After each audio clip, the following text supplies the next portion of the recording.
I watched the Donald Trump Joe Rogan interview yesterday, as soon as it came out, and suffice to say, it is without a doubt one of the single worst interviews of a major political candidate I've ever seen in my life. It brings me no joy to say that, believe me. Yeah, no, I mean, he came off as just like, partisan pro-Trump guy. That's how he came off. And I think that's probably pretty fair assessment at this point. And that's also who his audience is. We've seen the polling. It's like 65% of his audience is pro-Trump. So, it's also like responding to where his audience wants him to be. I hit up Kyle because I saw that Trump was going on Rogan. I saw it was 3 hours. And I was like, I got to hit up Kyle because I know this is eating at his insides. Because Kyle was a true believer. He thought Rogan could be reached. If anybody was going to do it, it was going to be Kyle on his 5 appearances on the show for 3 hours each time, right? He was really, it felt like making progress, the Bernie Sanders thing, all of it, right? And then Joe Rogan moves to Texas and gets $100 million, and he's surrounded by yes men and people who love the Republican Party, and he's just fed all this kind of nonsense. And I think Kyle realized there's no winning Joe back. His brain is pickled. It's fried. It's gone for good. That Joe that even Gavin and I could relate to back in 2015, 2016, the guy who was just a likable dude, who was trying to see all sides of the ball, who was trying to be as amiable as possible to whatever guest he had on to get their message out, not his. That's what people like. That's all gone now. That's all gone. It's dead. It's not coming back. What are your thoughts on it, Gavin? Yeah, dude. I mean, Rogan is totally cooked, and Kyle is understandably frustrated, I think. We had Kyle on our show. He already took the gloves off, guys, on our show. The gloves have been off since that interview on this very platform, but they really went off. He's bare-knuckle boxing now. It's Artem Lobov. Exactly. Stepped into the ring. He's platinum Mike Perry. Yeah. And this is interesting. I think, like you said, Kyle has all the reason in the world to be pissed off. I think that this interview, to be quite frank, it was a disgrace. It was a disgrace on the part of Joe Rogan. It's like, it was a disgrace though on the part of Joe Rogan. There were numerous opportunities for Joe Rogan to straight up call out Trump's BS. There were times in the interview you could see Joe Rogan's bullshit meter starting to go off, but he refuses to actually call out Donald Trump. Why? Because he's cucked. He's a cucked bitch. He knows his audience loves Trump, and he's so rich that all he really cares about at this point is like not paying as much in taxes. That's what this is about for Joe Rogan. He doesn't even care about the vaccine, which was embarrassingly revealed in a clip that came out very shortly afterwards with some of his other lackeys, including, I think, Brendan Schaub or whatever. Brendan Schaub, the Schaubmeister. I think so. Uh-oh, Bappa. Yep. That guy came on and asked Joe, like, did you ask him about the vaccine or whatever? And Joe's like, nah, didn't get a chance, didn't want to drag him down that rabbit hole. Nah, bro. Like, did you feel pressure? No, not pressure. Pressure mean like make sure you covered everything you want to cover. No. Just like I knew what was important. Did you not prepare for necessarily? it? Yeah. Did you ask him why he was so pro-vaccine? No, I didn't. But I also wanted to be rigid because there was a moment when he brought up the polio vaccine. I was like, oh, I don't want to correct him. That's a rough one. When you look at the actual, like, there's a bunch of them. Measles is another one, and you look at what actually happened. Vaccine talk as a exactly. And I don't want to get involved in a podcast where there's a lot of shit I want to get to. Yeah.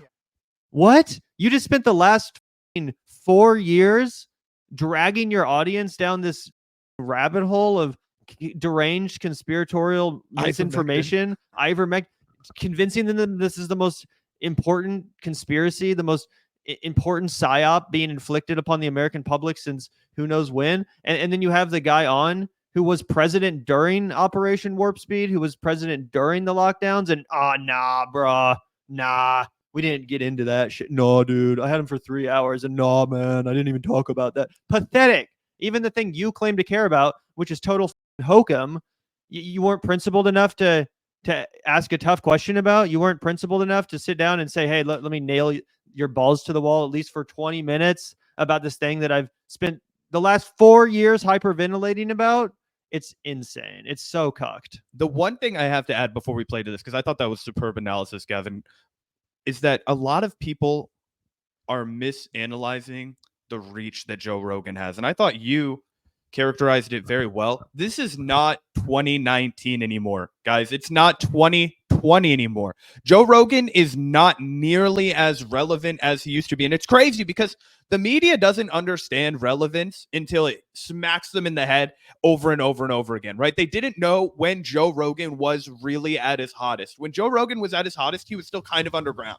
He was so impactful and they hadn't figured it out at all. And it was when I was like an 18-year-old kid. Okay. And that was when every single person I knew that was my age, that was a stoner, that was like mildly counterculture, everybody listened to at least the good episodes of the Joe Rogan podcast, at least the Joe Rogan clips that used to surface before he cracked down on that, and only official clips were on YouTube for a long time. He was so relevant. But here's what kind of political advantage even then you got from going on the Joe Rogan podcast, Gavin. You got Andrew Yang popularity. You got popularity that was thin. Oh, you've got name recognition. You've got some clout, but you have no base. You have nobody that's going to show up and vote for you. You got tons of people discussing you online, but you've got no actionable group. You've got nobody that's going to knock doors for you in a way that's going to be meaningful, right? If you compare the Andrew Yang apparatus to even, the Elizabeth Warren apparatus, Elizabeth Warren was 10 times more serious of a candidate, maybe more, right? Because she had an actual ironclad base. She had an entire apparatus in Boston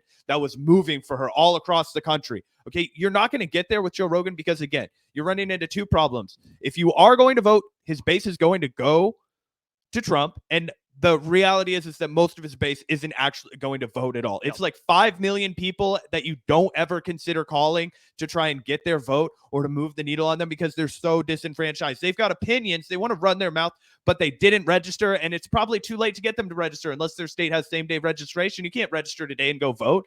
Yeah, let's take a look here. Before we get into the actual secular talk segment itself, let's take a look at some of the tweets that Kyle fired off while watching this interview. He was rage tweeting a little bit.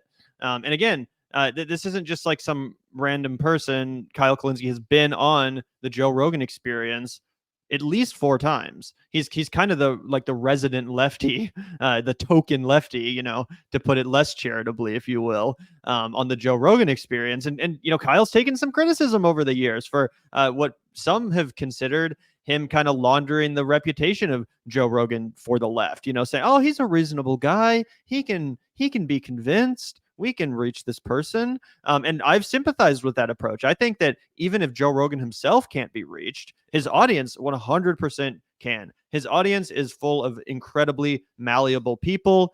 You put someone who can speak impressively and intelligently in front of those people, and they will be impressed. They will be swayed. They can be convinced. I thoroughly believe that. Either way, Kyle was accused for many years of kind of laundering Joe Rogan's reputation for the left, going too easy on him, kind of doing like access journalism or whatever. Like I said, I never really bought into that stuff. I always sympathized with Kyle Kulinski's approach, to be quite frank. How could you turn down access to such a large platform? How could you turn down having that ability to potentially influence that large of an audience? But Kyle clearly has at this point changed his approach. He's decided to throw some gasoline all over that bridge and a match right after it. The bridge is burnt. He's not going back on the Joe Rogan Experience. I think that's clear to say. Pour one out for our man Kyle on the JRV. It's going to be Tim Dillon only on election night. Kyle says, I'm an hour and 12 minutes into the Rogan interview. I'm an hour and 12 minutes into the Rogan Trump interview, and it is by far the single worst interview of a major political candidate I've ever seen in my life. Embarrassing isn't a strong enough word. I'm in awe of how horribly stupid this is. I love it. And again, I feel like a lot of people have been making this point. I hate to make this point as well as someone who is in independent media, but there is not a single host on mainstream television on any of the channels, even Greg Gutfeld, even the Karens on The View. No one on mainstream television would have given Trump as softball an interview as Joe Rogan did. Literally not a single person on cable freaking news. So, isn't that horrific? Isn't that a horrific state of affairs, Zach, that here we are in this independent media landscape where we've gotten our way. Now independent media is king, and the presidential candidates are going on freaking Joe Rogan instead of the corporate news outlets, right? Isn't that great? We got our way. But instead, we're subjected to 3-hour suck-off fests where Joe Rogan just just freaking, plays patty cake with his rich buddy instead of like any semblance. I mean, give me freaking Don Lemon, give me freaking Megyn Kelly. I don't know. Give me anyone from back in. Remember in 2016 when Megyn Kelly at least asked Trump tough questions at the debate? Like, can we at least get something? Well, this is crazy. Let's take a look here because Kyle put out this tweet also, which I think is just totally damning. He didn't even need to add a caption. I think this speaks for itself in light of Joe Rogan's recent gift to the Trump campaign, or at least his attempted gift to the Trump campaign, which was that, sanitization of his image. Let's take a look. By the way, I'm not a Trump supporter in any way, shape, or form. I've had the opportunity to have him on my show more than once. I've said no every time. I don't want to help him. I'm not interested in helping him. The night is still young. We'll see. If I have him on, the night is still young? Yeah. You think I'll have him on? I think you'll have him on. Really? Also, I like the admission at the beginning of this clip, which is, again, from several years ago, when Joe Rogan says, I'm not interested in helping him. He knows Trump would not go on his platform if there would even be the semblance of it being a real journalistic exchange, in any way, actual pushback being applied. Joe Rogan here is admitting that basically the condition for doing an interview with Donald Trump is that it has to be a softball, that he has to go in there and he has to give him a BJ, and it has to basically be a glorified PR event, a PR media event. That's what this is. And Joe Rogan understood that a couple of years ago when he was talking about this. No, I'm not going to participate in that. No, I'm not interested in having you on here to launder your image and sanitize you. No, that's what it would be. Because you wouldn't actually let me do a real interview. You wouldn't actually let Trump come on here if I was intending to ask tough questions. 100%. And Lex reads him like a fucking book here, guys. Yeah. Pay attention to exactly what Lex says. He says the night is still young, but he goes on. It's crazy. Really? Why do you think that? Because you'll have Putin on? And you're competitive as fuck. No. I think ultimately, you've had a lot of people that I think you may otherwise be skeptical. Would I have a good conversation? Which I think is your metric. You don't care about politics, so can I have a good conversation? And I think you had like people like Kanye on, for example, and you had a great conversation with them. I think but Kanye is an artist. But Kanye doing well or not doing well doesn't change the course of our country. Yeah, but do you really bear the responsibility of the course of our country based on a conversation? I think you can revitalize and rehabilitate someone's image in a way that is pretty shocking. And he's trying to do it. The problem is the Joe Rogan podcast is circling the drain too hard right now that he's not going to be able to boost him back into relevance. And that's the only reason I think Joe is having him on. Lex Fridman hit the nail on the head. He said, you're too competitive. He's looking for a jolt to bring his podcast back into the mainstream discourse. What do you think, Gavin? I agree that I think Joe Rogan did it because of that competitive nature, not just because, Lex Fridman might interview Putin, but I think specifically because people in Joe Rogan's sphere have already interviewed Donald Trump, like Theo Von. Theo Von had Trump on like a couple weeks ago. So I think Rogan took a look at that and was like, well, now the cat's out of the bag. I'm not going to sit up here and be the only one who's above it. If all my homies are doing it too, got to interview Trump now. But yeah, it's completely pathetic. And also, to the substance of what Lex Fridman and Joe Rogan were talking about there. It's an interesting conversation, and it's one that's been had before in the context of Joe Rogan, this whole idea of platforming.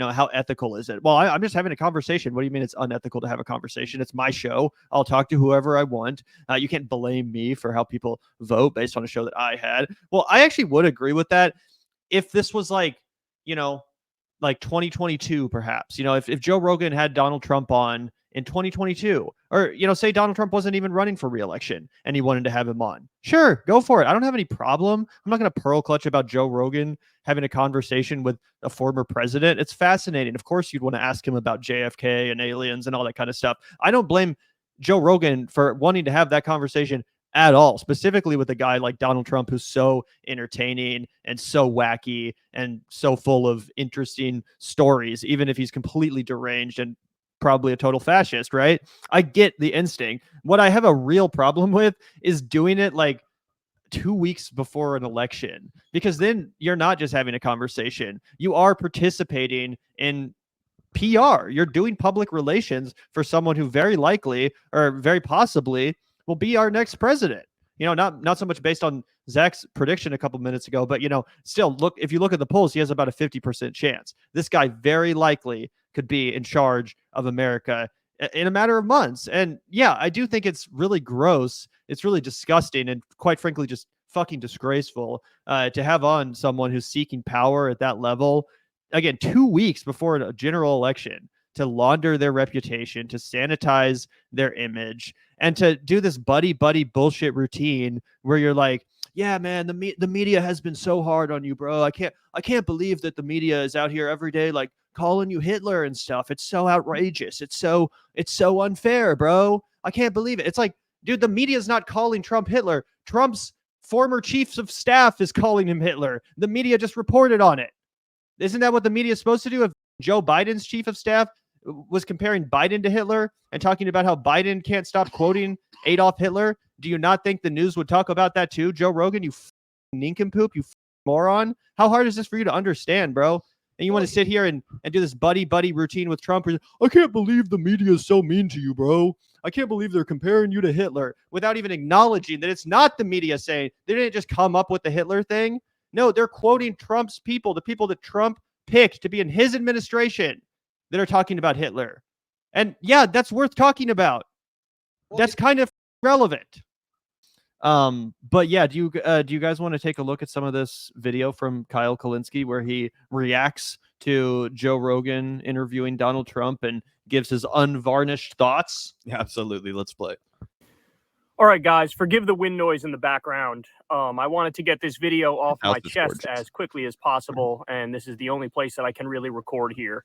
Believe it or not, the wind noise is actually going to be much less than if I was inside the house. There's a lot of kid stuff going on, and you know how it is. So anyway, I watched the Donald Trump, Joe Rogan interview yesterday as soon as it came out, and suffice to say, it is without a doubt one of the single worst interviews of a major political candidate I've ever seen in my life. It brings me no joy to say that, believe me. So a lot of stuff to get through here. Basically, it was 3 hours of Rogan glazing Trump with some semi-adversarial questions, semi-inserted a few times. I'm going to give you a full breakdown of the entire thing here. So right off the bat, let me just say this. Why was the interview so bad? Well, look, I think the format of having two bros hanging out talking shit, it's just completely inadequate when you're dealing with a pathological liar, a massively corrupt billionaire war criminal Epstein buddy. It's just not one where you can sit and shoot the shit and giggle. It's just the stakes are too high. The stuff on this man's resume is too much to pretend like, yeah, we're just two bros hanging out, doing our thing and just casually talking. And so that's the bottom line for all the shit people give mainstream media. At least in mainstream media, there's some semblance of being more adversarial than what I watched in that interview yesterday. So I should also point out there's this Lex Friedman clip where Rogan and Lex are talking, and Rogan gives a very insightful response to the idea that he should have Trump on his show. I actually tweeted it out last night, but he basically says, like, look, I don't want to have anything to do with helping him, whether it's purposeful, I don't want to do that, or inadvertent, I don't want to do that. And you'd be surprised at how much you can rehabilitate somebody's image. And I think Joe's been open about the fact. He's like, look, I'm not the guy for that interview. I don't have the tools to, adequately push back where you need to push back. This is something he's acknowledged in the past. And then now he decided to have him on. So why did he decide to have him on? Look, I think it has a lot to do with the fact that there are these other podcasts, people that are in his sphere of influence, people like Theo Von, for example, or Andrew Schultz. And these are guys who have had Trump on. And so now Joe's looking at it, and Joe's a very competitive guy. And he goes, well, if they're going to have him on and they're going to get, a gazillion view episode with them, well, why shouldn't I also have him on and do the best I think I can in that format? And, I think it's a competitive thing. And I think he sees people who were. I think that really makes the point that we were underlining earlier, Gavin, if Joe Rogan has gotten in the position where he's chasing, and not just chasing mainstream media, right? It's not like he's chasing Tucker Carlson. It's not like he's chasing some huge major network that just got a scoop. He's chasing guys like Andrew Schultz on the Flagrant One podcast. Ugh. He's chasing people who are 100% Donald Trump nut huggers, but they put a cool streetwear vibe on it, right? They're all in that community of comics that Joe Rogan really amplified their career, right? There's a difference between the comics who Joe made their entire career. Those guys all suck. Tony Hinchcliffe, he's not funny. Brian Redband, not funny. Okay, but Tim Dillon, some of these guys like Andrew Schultz, they were funny enough to get Rogan's attention, and then he amplified them. Ari Shaffir, never funny. Joe Rogan just made him famous because he was on the show all the time. Brendan Schaub was never funny. He got a comedy special because he knew Joe Rogan, right? But some of these guys that Joe Rogan now has to compete with, he's like, oh God, I made you. I launched you into that stratosphere, and now you're doing the numbers that I'm doing because you know how to be relevant, because you're youthful. We often forget, Joe Rogan's like 60 years old. He does not know what's cool anymore. He does not know what's going on in the world, and he doesn't know how to make relevant humor. The last joke Joe Rogan wrote that I laughed at was about the founding fathers. Okay, that's the kind of headspace he's in. He's an old man reading history books. Weinstein. That's the same comedy special, but yeah. Oh, okay, because that's the last one I left at. Exactly. That's where his head is at. Yeah. Right, and that was 8 years ago, bro. You know what I mean? Yeah. Yeah, totally. Yeah, it's interesting because I think there's one role that I could actually see Joe Rogan effectively playing in this sort of a setting. And it was floated in the previous election cycle. It's something that was talked about, but obviously never actually came to fruition. And that's the idea of Joe Rogan actually moderating a presidential debate. As cringy as his interview with Donald Trump was, I actually think Joe Rogan would excel much more in the position of a moderator in a debate instead of just like a one-on-one interview. And I say that because he actually did a pretty good job moderating that debate that we talked about between Graham Hancock and Flint Dibble, even though he was totally obviously on team Graham. Graham's literally his friend, his homie, and he, made him famous essentially. He still did a really good job staying neutral for the most part in that debate and kind of being able to sense like, who was BSing who and who was more on point. That's the vibe I got, at least. And I think that generally he does do better in those sorts of roles. Where he really fails is in the kind of adversarial, like, I'm going to ask tough questions and do follow-ups, like that sort of a thing. But do you agree with me at all? Do you think there could be some usefulness in like him moderating a conversation between two candidates? My first reaction was that you were smoking crack, but I decided to be a good friend and hear you out for a second. And I do think that you fortified your argument a lot when you brought up the debate between Graham Hancock. Here's the only pushback that I would have. I think that he might be able to do a fine job. I would hate to elevate Joe, and again, call me a cringy liberal. I just don't think that politically this would be the right strategy in the long run, to elevate Joe Rogan as if he is a neutral party, as if he is a neutral political ground to stand on, to elevate him as if he is somebody to go to in that circumstance. Because I think what makes Joe Rogan awesome, what made his show great, was what Kyle described in the first 60 seconds of this video. Two dudes talking. Hey, bro, just give me your whole spiel. And that works so well if you're Alex Honnold and you just free solo climb, the tallest mountain ever. Or, oh my gosh, bro, I can't believe you walked from Connecticut all the way to New Mexico. What did you learn on your way? Or, wow, you found a bone that you're pretty sure belonged to Jesus. Tell me about it. That works great, because then you can ask all the regular Ask Joe questions, no pun intended, right? Smoke a little weed, hang out, have a good time. But when you're a political analyst, right, you have a responsibility to the country. You have a new obligation to be honest, to be sincere, to be critical, right? To take a tough position for the good of the fucking country. I really agree with everything that Kyle says here. Me too. And like I said, I think that if Trump wasn't currently running for president, I would totally understand Joe Rogan's desire to have a conversation with him. I mean, what kind of a better interview subject could you possibly ask for as someone who talks to people for a living? This guy was literally president, and he was super controversial. I could pick his brain. What a dream for any interviewer. Like, I understand interviewing Nixon. I understand the instinct. Yeah, exactly. As you said, like with Nixon or whatever, that was one of the most infamous of all time, or famous interviews of all time. But the problem is that it's 2 weeks before an election. So what are you doing? You're doing PR. In the same way, it's like, yeah, I can understand why a journalist like Matt Taibbi would want to pick through the Twitter files. Like, yeah, I'm sure you are curious. What's in there? I'd love to take a look. Well, you have to be wary. Sell your soul to the devil. Yeah, exactly. You have to be wary about the context in which you're being given permission to pick through that information. Oh, wait, who just took over this company? And why is he giving me access to this information? And why does he want me to publish it for the world to know in order to make him look better as a result? Like, these are the kind of things you have to take into consideration when you have influence, when you have a platform. And I think, Kyle, to his credit, even though he's never had the chance to interview someone like Donald Trump, he does take this stuff really seriously. Oh, yeah. People accused Kyle of like being like a Marianne Williamson simp and like a propagandist for Marianne Williamson. When Marianne went on Krystal, Kyle and Friends, there was not a single softball question. Like it was a tough interview. They were like, from the very first question to the very last, nothing but substance, hardball questions. Same with Krystal when she interviewed Bernie Sanders. Unfortunately, Kyle wasn't able to participate in that one. But every time they've ever had the chance to interview people seeking the White House, even if it's a super long shot like a Jill Stein or a Marianne Williamson, they take that seriously. And I do think it's fair to criticize anyone who does not.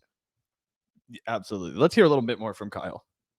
Orbiters of his who are now coming up and their podcasts are blowing up, and he might feel like, well, if I don't do this, I'm sliding away in terms of relevance, and I want to stay the top dog, and so I'm going to do this.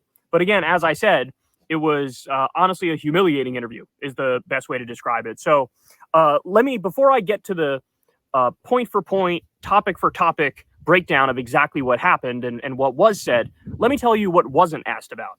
So what wasn't asked about is Israel in the midst of Israel committing a genocide and the U.S. arming and funding Israel to commit that genocide, and Donald Trump saying, the problem with that policy is we're not arming and funding them enough, and we're not supporting them enough. He wants to put the genocide into hyperdrive. That was not asked about.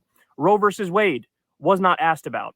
The fake elector slates was not asked about. His war crimes were not asked about. His corruption was not asked about. His 91 criminal charges was not asked about. His relationship with Jeffrey Epstein, which an article just came out this week saying they were besties and they had a sexual assault game that they played together, and a woman who was a model in 1993.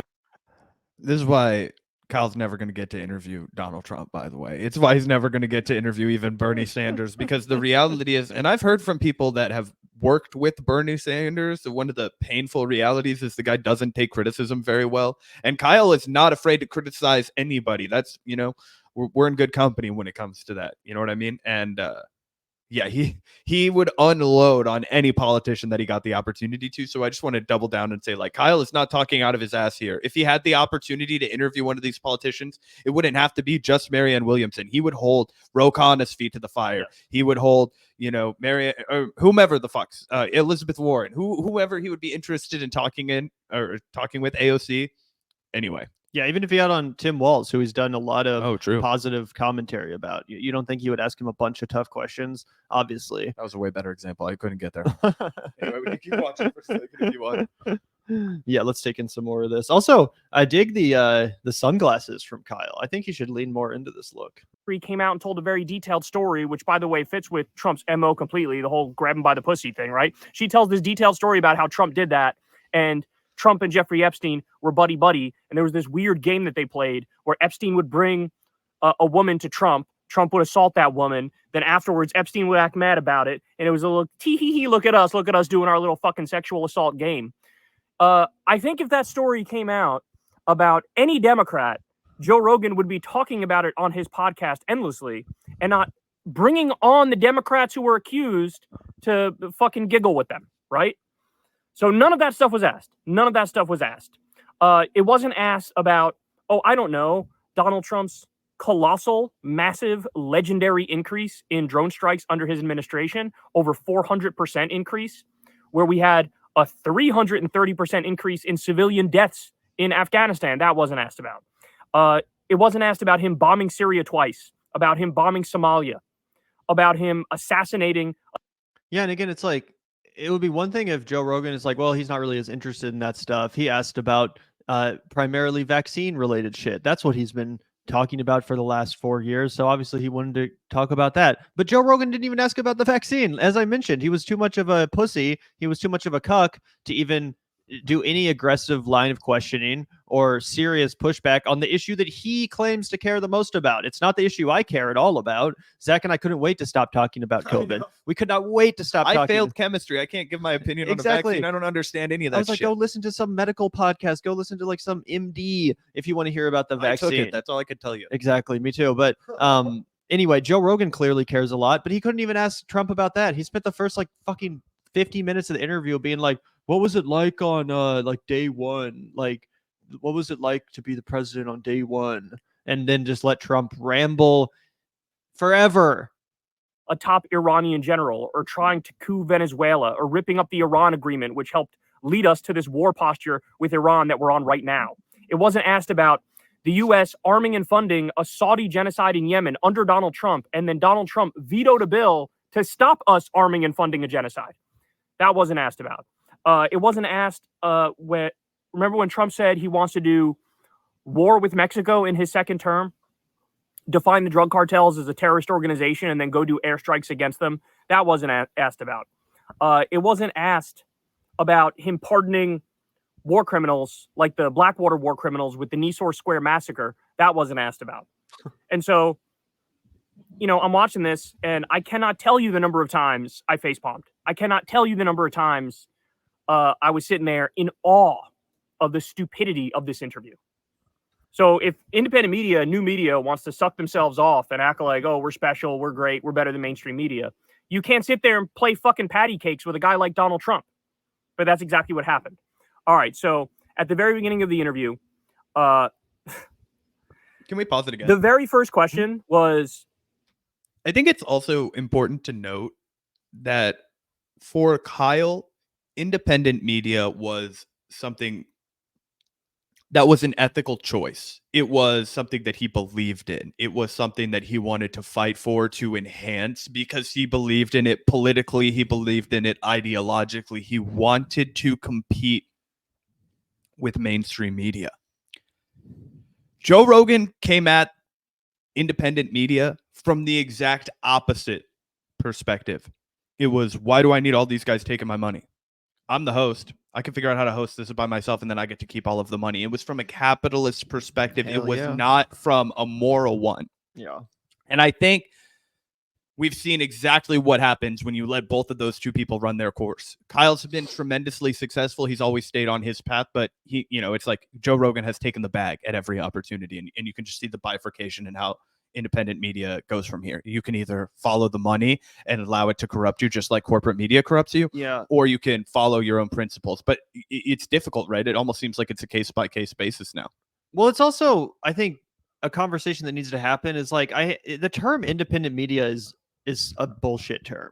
Joe Rogan is not independent media. He's getting paid over $100 million like a year or something by Spotify, one of the biggest corporations in the country, to talk. What is independent about that? Like, at one point it was an independent show, so I guess. But even then he had ad reads. Yeah, even then he had ad reads. So is it truly independent? Like, and people will talk about shows like PBD, Valuetainment. They'll group that in with like independent media, and I'm like, you don't think that has a bunch of corporate sponsors? You don't think that show is, how is that independent? You know what I'm saying? It's not.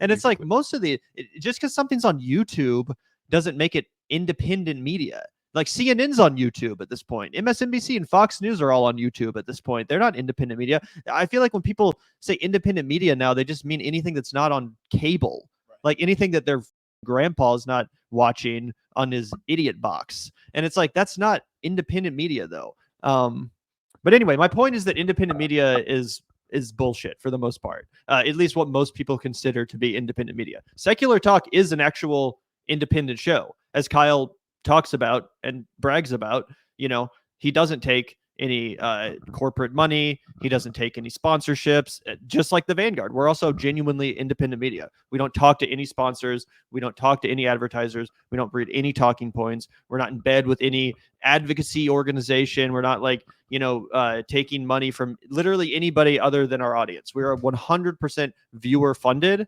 And I feel like a lot of shows that aren't 100% viewer funded still somehow claim to be independent media. Like people will even talk about like Tim Pool before the Tenant Media scandal, before it was exposed, the extent to which Tim Pool was corrupt. People would talk about Tim Pool like he was independent media. You know what I'm saying? Or like the Daily Wire. And it's like, these are corporations. These are giant corporations. There's nothing independent about Joe Rogan, about the Daily Wire, about PBD, even the Young Turks, as we've documented extensively. They've gotten in bed with corporations. They've taken investments from people like Jeffrey Katzenberg. These companies are just that. They are companies. They are corporations that one by one have been corrupted. Hey, nobody's been attacked in a more coordinated way than you, Donald Trump. What are your thoughts on that? Hey, Joe, you were one of those people who would regularly attack Donald Trump. In fact, one of the things I said to one of my buddies after watching this is somebody's got to put together a massive compilation, a supercut of all the times Joe Rogan took shots at Donald Trump over the years. Because over like a 7-8 year period, he said so many things about that guy. He's called him a ridiculous person. He says that, he needs to take psychedelic drugs because he's like too self-interested and he needs to see the bigger picture. I remember when he had Sam Harris on to shit on Donald Trump for like 2 hours straight, and Joe was sitting there nodding along in agreement.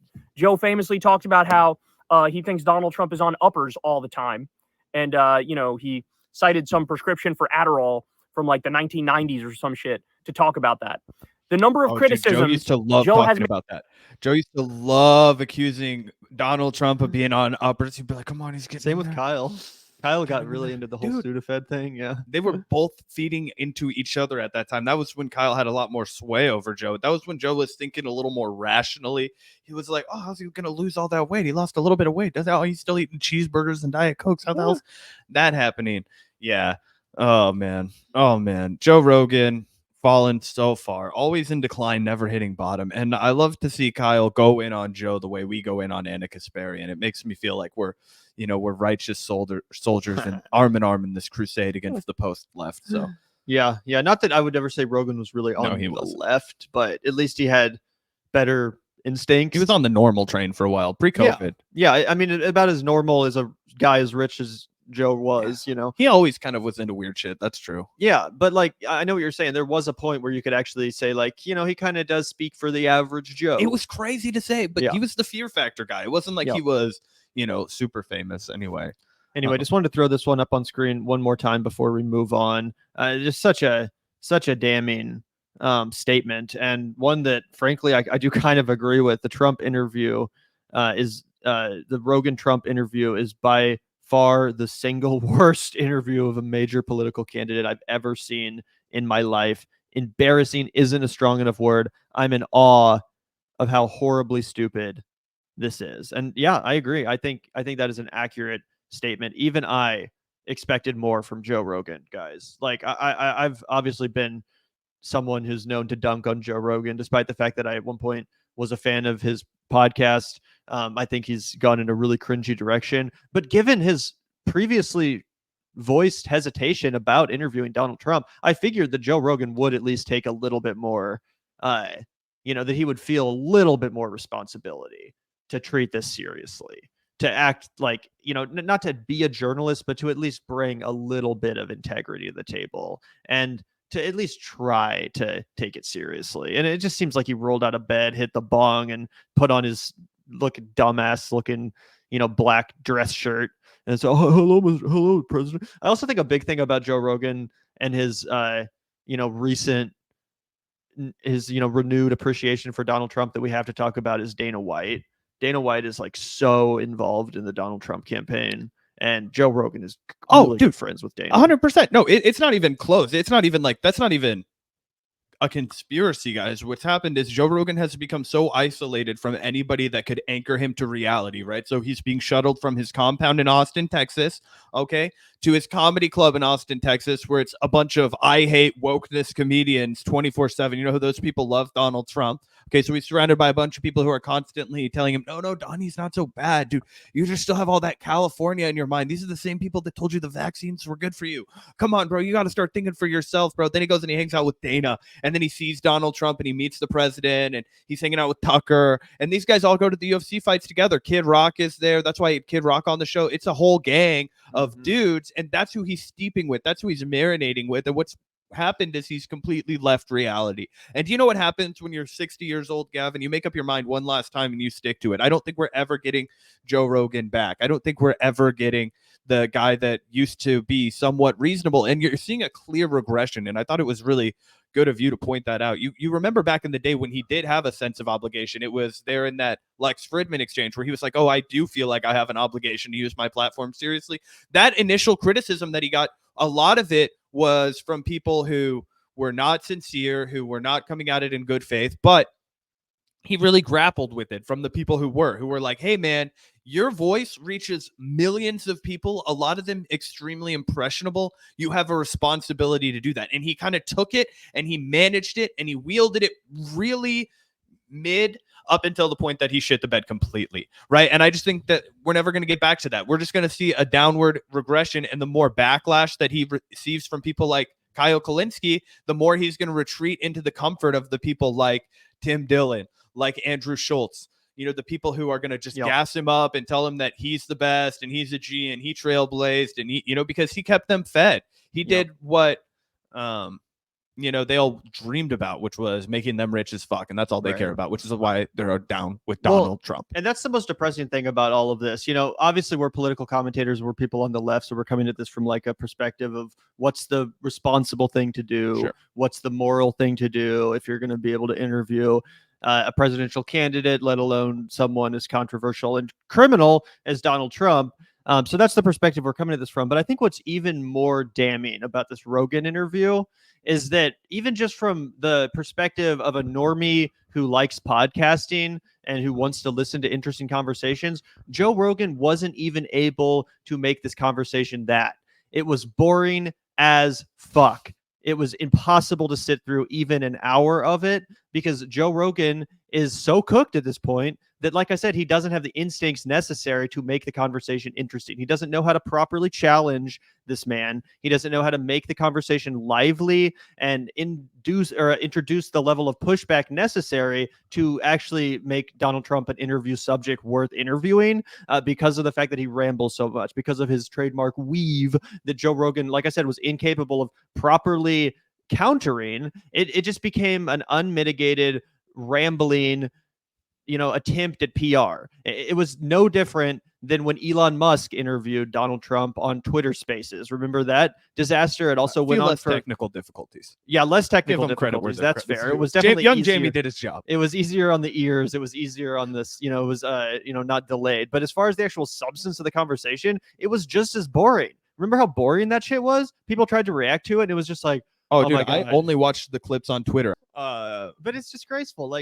Joe Rogan, like I said, if nothing else, I can sympathize with his desire to talk to Donald Trump because it sounds like it could be such an interesting conversation. You have a former president, and someone seeking the presidency again, and you're unable to get an interesting conversation out of that after 3 hours. It's nothing but rambling garbage. Two old rich men jerking each other off for 3 hours. Again, no different than the Elon Trump circle jerk. It's the same shit, and it's just like, come on, Joe. I thought it would also be worthwhile to quickly take a look at this piece of commentary from Krystal Ball from Breaking Points, where she shared her thoughts on the current status of Joe and the Joe Rogan experience. This triggered a lot of backlash in the comment section. A lot of people were pretty salty that Krystal would say this about Joe Rogan. So I'm interested, Zach, to get your quick reaction. Yeah, no, I mean, he came off as just partisan pro-Trump guy. That's how he came off. And I think that's probably pretty fair assessment at this point. And that's also who his audience is. We've seen the polling. It's like 65% of his audience is pro-Trump. So, it's also like responding to where his audience wants him to be. But all that being said, Trump and Kamala are engaged in tactically two different goals at this point. Anyway, She's for what it's waxing worth. right there, bro. Where's the lie? Tell me the lie. And to fortify Krystal's point, when she brings up, like, what'd she say, 60-something% of his audience identifies as pro-Trump, I bet another 15% identify as apolitical, right? Mhm. So you're dealing with such a narrow portion of his audience that would come outright and say, I am voting for Kamala. What do you think, Gavin? 12-13% of his audience is maybe thinking about voting for Kamala, if that, right? Because that's, a lot of people are like, see, that's not that bad. That means like 35%. No, dude, a lot of those people aren't voting. Yeah. So you're dealing with maybe even 30% of his audience isn't voting. So you're dealing with such a small number of people who are going to actually come out and support Kamala Harris. I think that Krystal absolutely gave a clear-eyed analysis. She did not let the fact that she'd been friendly with Joe Rogan, that Joe Rogan had supported both her and Sagar as they exited the Hill and founding Breaking Point. Sagar will kiss your ass if he thinks it'll make him an extra couple of bucks. Right? But Krystal, on the other hand, she's about her principles. Her and Kyle both came out. I wouldn't even be surprised if they watched it together and both got outraged. And then she had to go upstairs and take her BP call, and he had to go outside and do secular talk. And it's just like, this is what happens.